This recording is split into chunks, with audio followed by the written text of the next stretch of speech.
A few moments ago, I recorded the video entitled Prayer in Perspective, and I'm looking forward to the comments on that video. Meanwhile, I'm making this video now, which I will upload later. And in this video, I want you to notice, you may have noticed it already, but you never realized you've noticed it. People, most of the time, they don't have any perspective. People, most of the time, they're focused on what's here in front of them. Okay, this is a piece of soap. Okay, it smells delicious. You can shower with it. It has practical use.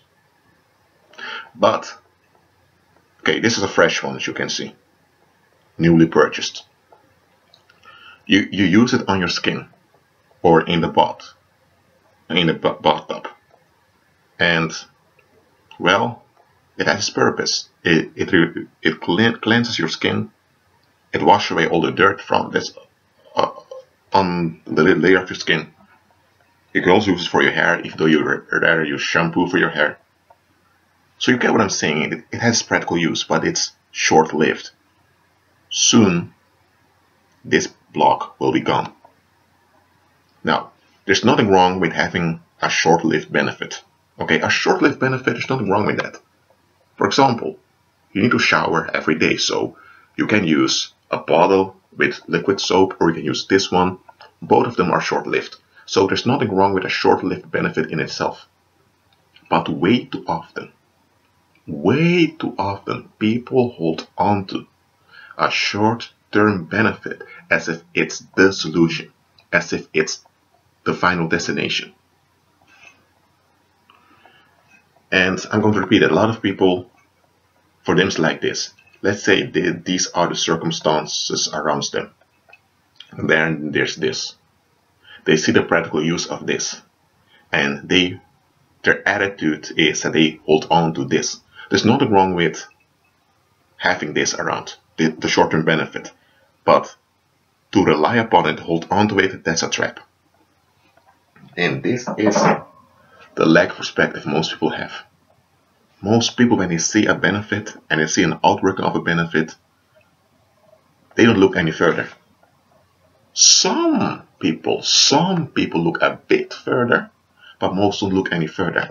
And it's this not looking any further, it is what causes people to fall asleep. Not a literal sleep, but a sleep that they become unconscious of their environment. They even become unconscious of the people around them. So, I want to suggest something to you. And again, you can disagree with me. I'm not the Most High. I'm being used by the Most High on your behalf. So I'm using human language and human concepts to bring the message over to you. And just like a few moments back, I came up with the concept of praying ahead. Or as I call it, praying in perspective. And I've explained what I meant with it. Now, I want to suggest another thing onto you.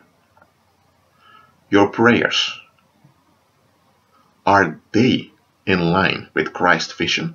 Okay, let me say it briefly with an illustration. Let's say you are boarding a ship. We're going back to the end of the 19th century when steamships were new. So you're about to board a ship. And the ship was to go from San Francisco to Tokyo. Because Japan had just recently industrialized. Now you need to pack your bags. Now, what are you going to put in your bags? Well, some clothes, of course, to wear. And some people tell you Japan may have a cold climate when you arrive. I mean, maybe cold weather, so you think, okay, I'm going to put an extra sweater in it. You may put some nice shoes. You can even put, this is the end of the 19th century, so you didn't have mobile phones and all of those things. You may put a notebook in it, a diary, a hand watch. You had, I'm not sure if you really had, if these type of watches were common, but you had those hand watches that you put in your hand. So you put bags, you pack your bags. And now you arrive at the harbor. I mean, at the maritime port from where the ship will depart. And the border patrol, you have some officers of the Japanese Empire over there, and they tell you can board the ship. And you're thinking, what? How do you mean I can't board the ship? Here's my ticket, I've paid. You even give them a receipt of the bank that you've paid. But then they tell you, ma'am, you can't board the ship. And you're thinking, okay, what is this? Is this discrimination or what's going on? And then they tell you, you need to give up your luggage. And you think, what? Give up my luggage? Hold on a minute, I'm about to board to go to a strange country. I'm about to cross the ocean, which is the Pacific Ocean, the biggest ocean on the earth. I'll be on the ocean for days. It may be a bit cold in Japan at this time, I've heard. And you're telling me to throw away my luggage? How am I which clothes am I going to wear? And you begin to talk about it, and the people tell you you can't board with your luggage. So you think, okay, you're throwing your luggage, you hand in your luggage, and you board the ship without any baggage. Then the ship departs. It's only a day before you arrive in Japan that you realize that all those other people had their luggage with them. And you thought, okay, why did they tell me not to board with my luggage? But you're almost in Japan, so you cool down, and then you arrive in Japan.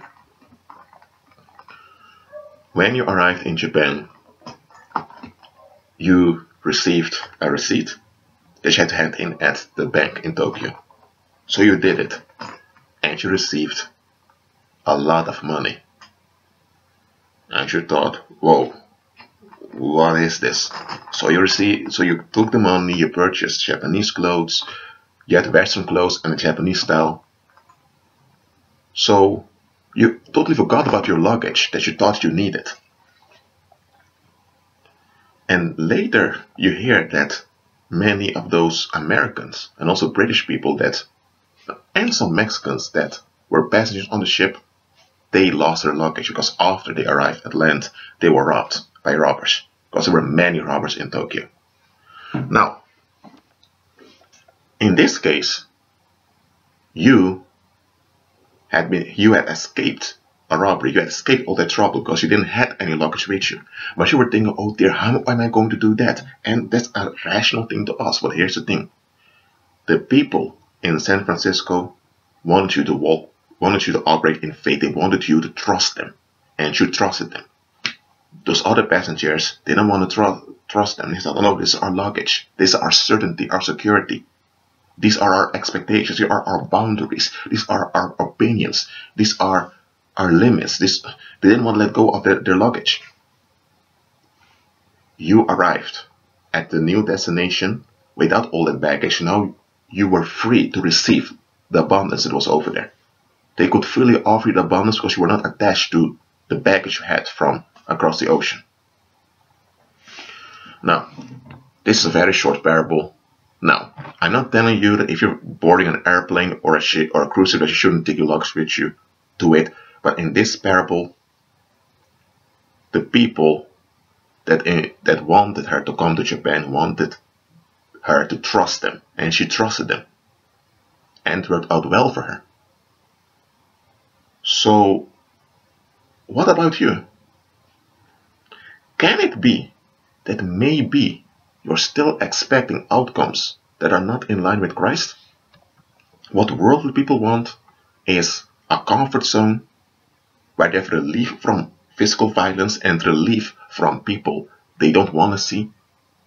They want a relief space with people that reflect all their expectations, where they indulge themselves in all kinds of pleasures.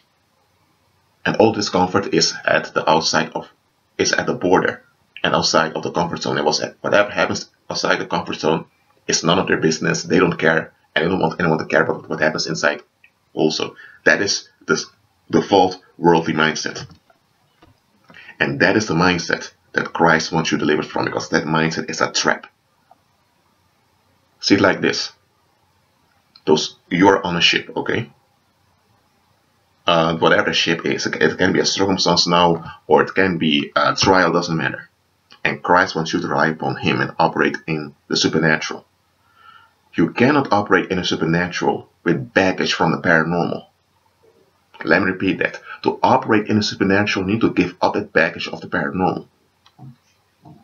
And the paranormal baggage doesn't have to be tarot cards or satanic Bibles or pentagrams or the Ouija board. It doesn't have to be any of those extreme stuff. Baggage of the paranormal are all kinds of expectations, thinking patterns, all kinds of concepts you're holding on to that don't line up with Christ.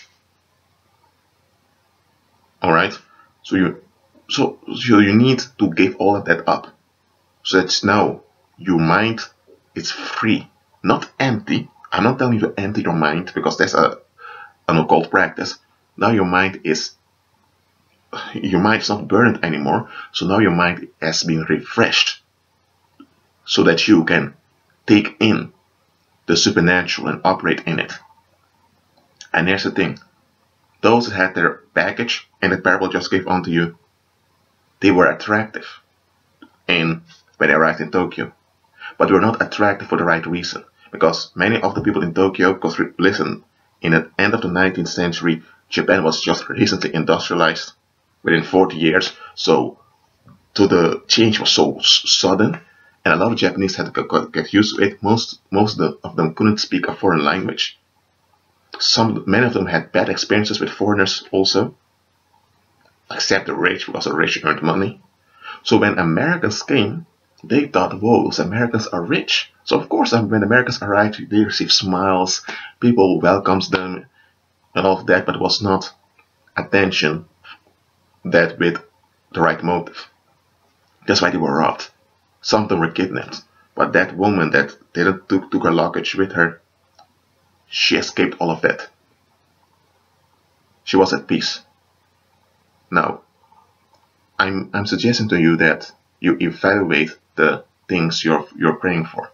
Evaluate whether the outcomes you want so much, whether they are in line with Christ or not. Because if they're not in line with Christ, and Christ's purpose for us as believers is to be in agreement with Him, to operate in the supernatural, not only to overcome demonic strongholds. It's not just about spiritual warfare, but in order to walk in faith, to be dominant on the earth and to reflect heaven on the earth right now. To overcome evil with good. So we ought to be in agreement with Christ to operate in the good so that we overcome.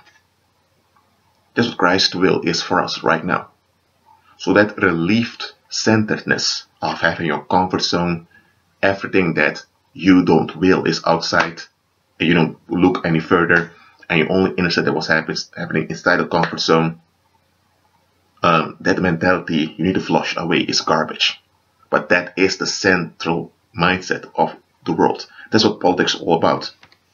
This whole privacy discussion in politics, it all resolves around relief-centeredness. And that relief-centered attitude itself is a trap. And privacy is another demonic concept that's being used to keep people trapped. Maybe I should make a video about that, but just understand this. If a concept cannot be, let's say, you can use concepts, okay? There's nothing wrong with having a concept. But if a concept hinders you from agreeing with Christ and walking by faith, you need to flush it away because it's garbage. It's garbage unto you because it hinders you. It may not be garbage for those in the world that want a relief-centered outcome. For them it's valuable, for them it's gold. But for you that are called to walk by faith, it's garbage. So that's why don't compare yourself to people that don't follow Christ. So are you holding on to baggage of the paranormal? Give up the paranormal baggage and agree with Christ. That being said, be at peace.